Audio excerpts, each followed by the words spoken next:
അതെ പുള്ളിക്കേട്ടാ, നമ്മുടെ എപ്പിസോഡേ 125 ആവുക. അങ്ങനെയാണ് ഇങ്ങനെയായത്. അതായത് ഞാൻ ഓർക്കായിരുന്നു എത്ര പെട്ടെന്നല്ലേ ഇതങ്ങ് 125 ആയത്. പെട്ടെന്ന് ഡെയിലി ആയതുകൊണ്ടായിരിക്കും. ഒന്നാമത്തെ കാര്യം നമ്മളതിനെ ആ രീതിയിൽ നല്ലോണം എൻജോയ് ചെയ്തതിൻ്റെ ഒരു ഗുണം കൂടിയാണത്. ശരി ശരി ശരി ചേട്ടാ, അപ്പോൾ നമുക്ക് ഇതങ്ങ് നിർത്തിയാലോ? അങ്ങനെ അത് നല്ല കാര്യമാണ്. അല്ല എന്ന് പറഞ്ഞാലേ എല്ലാ പരിപാടിയും ഒരു 100 കഴിയുമ്പോഴേ ആളുകൾ മടുക്കുമല്ലേ. ഈ ശ്രീനിവാസൻ പറഞ്ഞ പോലെ എൻ്റെ തല എൻ്റെ ഫ്ലെക്സ് എന്ന് പറഞ്ഞ് ഇതങ്ങോട്ട് പോവല്ലേ. പക്ഷെ നമ്മുടെ പ്രഷർ ഇതുവരെ ഒന്നും അങ്ങനെ മടുപ്പിൻ്റെ ലക്ഷണം കാട്ടിയിട്ടില്ല. എന്നാൽ പോലും അത് അതിൻ്റെ ഒരു നമ്മളുടെ ഒരു ഇതിൻ്റെ പ്രത്യേക നമ്മുടെ എടുക്കുന്ന സ്ഥലം വിഷയം അതൊക്കെ ആയിരിക്കാം. പക്ഷെ ഈ പറഞ്ഞ പോലെ എല്ലാം അധികമായാൽ അമൃതം വിഷമാണല്ലോ. നിർത്താറായെന്ന് എനിക്ക് തോന്നിയിട്ടുണ്ട്. അല്ല, ഞാൻ നമ്മുടെ ചാനലിലേക്ക് ചിത്രം വിചിത്രം അവതരിപ്പിക്കാൻ പോവാം. അത് ഞാനും കേട്ടിട്ടുണ്ട്. നമ്മൾ പ്രേക്ഷകരോട് കൂടെ ഒന്ന് പറഞ്ഞേക്കും. അപ്പം നമ്മൾ ഇനി മുതൽ ഏഷ്യാനെറ്റ് ന്യൂസിലെ വിമർശഹാസ്യ പരിപാടിയായ ചിത്രം വിചിത്രം തുടങ്ങുകയാണ്. ഒക്ടോബർ 31 മുതൽ തിങ്കളാഴ്ച അന്നു മുതൽ രാത്രി പതിവ് സമയത്ത് തന്നെ 9:30. പുള്ളിക്കേട്ടാ, ഈ സ്ഥലം ഓർമ്മയുണ്ട് പുള്ളിക്കേട്ടൻ? പിന്നെ ഈ പ്രദേശം ഇവിടെയെല്ലാം നമ്മൾ തുടങ്ങിയ നമ്മളെ ഓർമ്മയില്ല. ആദ്യം ഇതിലെ ശംഖുമുഖത്തൂടെയുള്ള നമ്മുടെ ഡബിൾ ഡെക്കർ ബസ്സിലാണ് നമ്മുടെ എപ്പിസോഡ് തുടങ്ങിയത്. കരുണാകരൻ്റെ കഥയൊക്കെ പറഞ്ഞിട്ട്. ഓർമ്മയുണ്ടോ ഈ മുഖം? തിരഞ്ഞെടുപ്പിനെ കുറിച്ച് ഓർക്കുമ്പോൾ മുൻ മുഖ്യമന്ത്രിയായിരുന്ന ലീഡർ കെ കരുണാകരൻ പറഞ്ഞ ഒരു ഉപദേശമാണ് ആദ്യം ഓർമ്മ വരുന്നത്.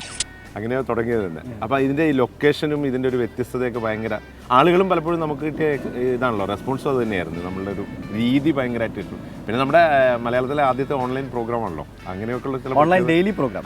അതൊരു വലിയ എനിക്ക് അതൊരു നന്നായിട്ട് ആളുകൾ അക്സെപ്റ്റ് ചെയ്തു തോന്നുന്നു. ഈ അങ്ങനെയാണ് ഇങ്ങനെയായത് പ്രോഗ്രാമിൻ്റെ പുള്ളിക്കേട്ട ഏറ്റവും ഇഷ്ടപ്പെട്ട എപ്പിസോഡ് ചാനലുകളിലൊക്കെ ഈ നായകന്മാരും ഒക്കെ വന്ന് ഇൻ്റർവ്യൂവിന് ഇരിക്കുമല്ലോ. അപ്പോൾ അവരോട് ഇതേ ചോദ്യം ചോദിക്കാറുണ്ട് ആങ്കർമാർ. അപ്പോൾ അവർ പറയുന്നൊരു മറുപടി ഉണ്ട്, ഒരമ്മയ്ക്ക് എല്ലാ കുഞ്ഞുങ്ങളും ഇഷ്ടം, അതുപോലെ എനിക്ക് എല്ലാ സിനിമയും ഇഷ്ടം. എന്നാലും ഏറ്റവും ഇഷ്ടപ്പെട്ട എപ്പിസോഡ് ഏതാ ചേട്ടൻ? വരുൺ ഓർമ്മയില്ലേ നമ്മൾ ആ ഇയലിൻ്റെ എപ്പിസോഡ് എടുത്തത്? പൊന്മുടിയിൽ കാറിന് പോകുമ്പോൾ പെട്ടെന്ന് ഇങ്ങനെ ഇയലുകളുടെ ഒരു കൂട്ടം വന്നു. വരുണാ പറഞ്ഞത്, നമുക്ക് ചേട്ടാ ഇത് വെച്ചൊരെണ്ണം എടുത്താലേ എന്തെങ്കിലും ഇത് സംബന്ധിച്ചൊരു സ്ക്രിപ്റ്റ് ഉണ്ടാ. അപ്പോഴാണ് ഞാൻ പറഞ്ഞത് EMSനെ EM പൂശി ഇയൽ പോലെ പറപ്പിക്കുന്നൊരു മുദ്രാവാക്യമുണ്ട്. ഞാൻ അതാണ് ഇടയ്ക്കിടയ്ക്ക് എനിക്ക് കാണാൻ ഇഷ്ടമുള്ളൊരു എപ്പിസോഡ്.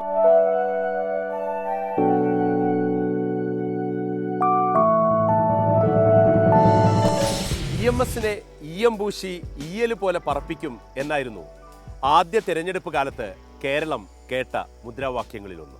ഒടുവിൽ തിരഞ്ഞെടുപ്പിൽ EMS ജയിച്ച് മുഖ്യമന്ത്രിയായപ്പോൾ കമ്മ്യൂണിസ്റ്റുകാർ തിരിച്ചു വിളിച്ചു, ആണിയടിച്ച് ആണിയടിച്ച് കോൺഗ്രസിന്റെ ശവപ്പെട്ടിയിന്മേൽ അവസാനത്തെ ആണിയടിച്ച്. ഏറ്റവും കൂടുതൽ രണ്ടാമത് ഇഷ്ടപ്പെട്ട അല്ല അത് സംശയമില്ല, നമ്മൾ രാമേശ്വരത്ത് പോയ നമ്മുടെ പാമ്പൻ പാലവും ധനുഷ്കോടിയൊക്കെ. ഒന്നത്തെ കാര്യം ഞാൻ അവിടെ ആദ്യമായിട്ടാണ് പോകുന്നത്. അപ്പം നമ്മളങ്ങനെ ഇപ്പോൾ ധനുഷ്കോടിയിലെത്തി. പാമ്പൻ പാലത്തിന്റെ മുകളിൽ പാമ്പൻ പാലത്തിന്റെ മുകളിൽ എന്നെക്കാൾ കൂടുതൽ നിങ്ങൾ രണ്ടുപേരും മിലിറ്ററി വരുണും കൊണ്ട വെയിലൊന്നും ഒരു കണക്കില്ലല്ലോ. നമ്മളൊരു പാലം തുറക്കാൻ വേണ്ടി നിന്ന ആ ഒരു എക്സ്പീരിയൻസും, പിന്നെ നമ്മൾ ഇവിടെ പോയില്ല ധനുഷ്കോടി പോയതും. അപ്പോൾ അതൊക്കെ ഒരു വലിയ എക്സ്പീരിയൻസ് ആയിരുന്നു.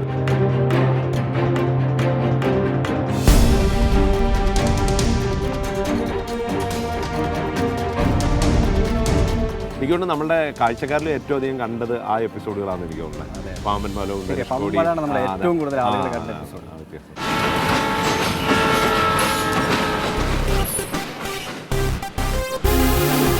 അങ്ങനെയാണ് ഇങ്ങനെ ഇവിടെ വരെ എത്തിയത്. ഇത് പാമ്പൻ പാലമാണ്. വ്യക്തിപരമായൊരു സന്തോഷം കൂടിയുണ്ട്, കാരണം ഞാനൊരു അബ്ദുൽ കലാമിൻ്റെ ഒരു ആരാധകനായിരുന്നു. അപ്പോൾ നമ്മൾ അതിനുവേണ്ടിയാണല്ലോ രാമേശ്വരം പോകുന്നത്. അപ്പോൾ അവിടെ പോയി നിന്നിട്ട് അവിടെ അബ്ദുൽ കലാമിൻ്റെ അവിടെ നമ്മുടെ സ്മൃതി മണ്ഡപത്തിൽ പോയി നിന്നൊരു എപ്പിസോഡ് എടുക്കുക എന്ന് പറഞ്ഞാൽ ഭയങ്കര എനിക്ക് വലിയൊരു അനുഭവമായിരുന്നു.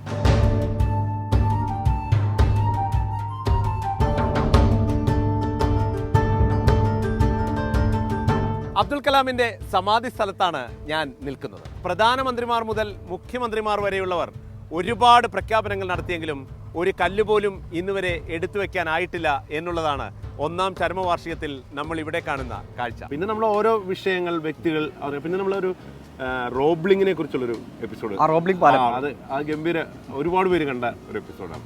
അതിനൊരു പ്രത്യേകത കൊണ്ടാണ് എൻ്റെ നാട്ടിൽ നിന്ന് വന്നാണ് നിങ്ങൾ അത് എടുത്തത്. അതെ, ചേർത്തലയിൽ ഒരു പൊട്ടിയ പാലത്തിലാണ് ലോകത്തെ ഏറ്റവും മികച്ച പാലമാണ്.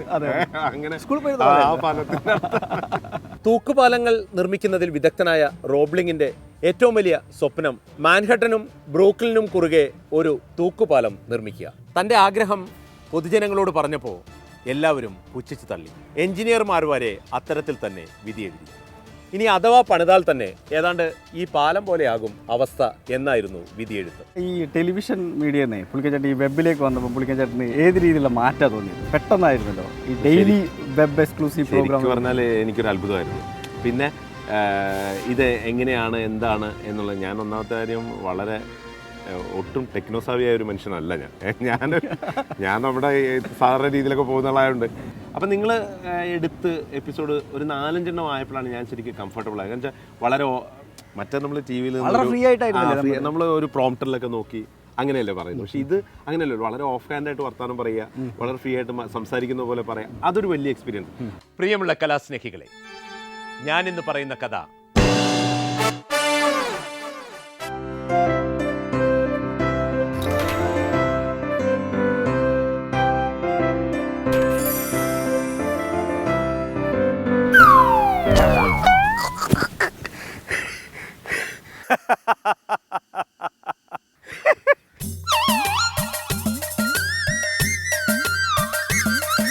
ഓർമ്മയുണ്ടോ ഈ മുഖം? ഞാൻ ജോർജ് പുളിക്കൻ.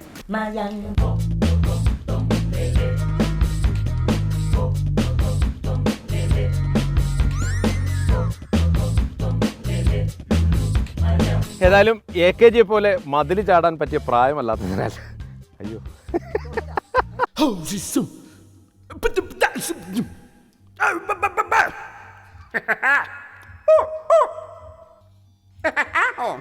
കൊള്ളാട്ടാ, കൊള്ളാം. പേരയ്ക്ക. ഒന്നാമത്തെ സിനിമ നീലസാരി, രണ്ടാമത്തത്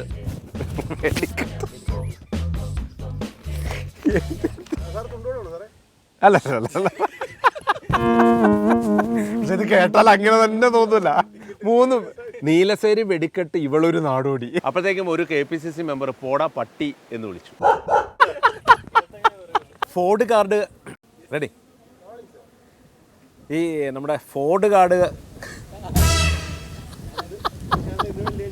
അവന്മാരോട് രണ്ടുപേരോടും പറയണം, പുളിക്കൻ ചേട്ടൻ മരത്തേലും മതിലേലും ഒന്നും കയറ്റാതെ ഷൂട്ട് ചെയ്യാൻ പറയണം. ഞങ്ങളോട് പറഞ്ഞില്ലല്ലോ? എന്നോട് പറഞ്ഞു. അല്ല, നിങ്ങളോട് പറയാനുള്ള പേടിയുണ്ടാവും.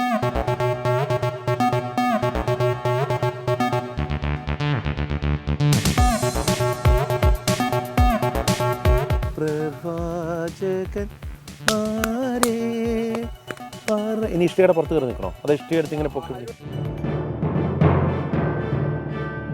വെള്ളമുണ്ടും ഷർട്ടുമൊക്കെ ഇട്ട് പുറത്തേക്ക് ഇറങ്ങുമ്പോൾ ഷർട്ടിൽ കാക്ക കാഷ്ടിച്ചു. കേസ് ബാർ കൗൺസിൽ കോടതിയിലെത്തിച്ചു. ബാർ കൗൺസിലിന് വേണ്ടി അന്ന് ഹാജരായത് നോക്കിയിട്ട് പറയാം. അപ്പോൾ മുറുക്കം പോകുന്ന സ്ഥലമാണ്. മിൽട്ടൻ, നീ പുറകോട്ട് നോക്കിയോ അങ്ങോട്ട് ഇടയ്ക്ക്. മനക്കോട്ടയാണേ വരുണേ തകതകതാ കാച്ചുകാടാ, അത് എടുത്തോടാ. പ്രേമമെന്നാൽ എന്താണ് പെണ്ണെ?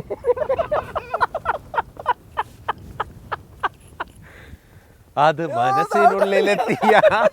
ഇതേവരെ നമ്മൾ കണ്ട ചിരികൾ പലതായിരുന്നു. പുഞ്ചിരി, പാൽ പുഞ്ചിരി, ഇസ്തിരിയിട്ട ചിരി, വിമ്മിട്ട ചിരി, വെടലച്ചിരി, ചമ്മിയ ചിരി, കട്ടച്ചിരി, പൊട്ടിച്ചിരി, അട്ടഹാസച്ചിരി,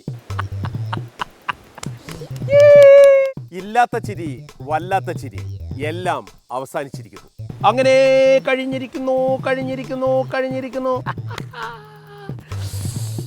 ഇനി ഇത് കാന്തിക ബലം ഞാൻ കാണിക്കണം. വരുണും മിൽട്ടനും പിന്നെ അതുപോലെ നമ്മുടെ എഡിറ്റേഴ്സിൻ്റെ ഒക്കെ ഒരു വല്ലാത്ത എഫേർട്ട് ഇതിൻ്റെ പിന്നിലുണ്ട്. അതാണ് എൻ്റെ ഒരു വിജയവും. അപ്പം 31 മുതൽ ചിത്രം തുടങ്ങാണ്. 31 നമ്മുടെ പ്രേക്ഷകരോട് എന്താണ് പറയാനുള്ളത്? വരുണ അറിയാലോ, ഞാൻ അങ്ങനെയാണ് ഇങ്ങനെയത് വിഷ്വൽ അതിൻ്റെ ഒരു ഭാഗമേ അവസാനിപ്പിക്കുന്നുള്ളൂ. ഇനിയിപ്പോൾ ഒരു കോളം എല്ലാ ആഴ്ചയിലും തുടങ്ങാനുള്ള ഒരു പരിപാടിയുണ്ട്. അതോടൊപ്പമാണ് നമ്മുടെ ഏഷ്യാനെറ്റ് ന്യൂസിൽ ചിത്രം വിചിത്രം തുടങ്ങുക. പതിപോലെ എല്ലാ ദിവസവും വൈകിട്ട് 9:30. അപ്പോൾ ശരി, നമുക്ക് സന്തോഷം. വീണ്ടും ചാനലിൽ കാണാം. Thank you.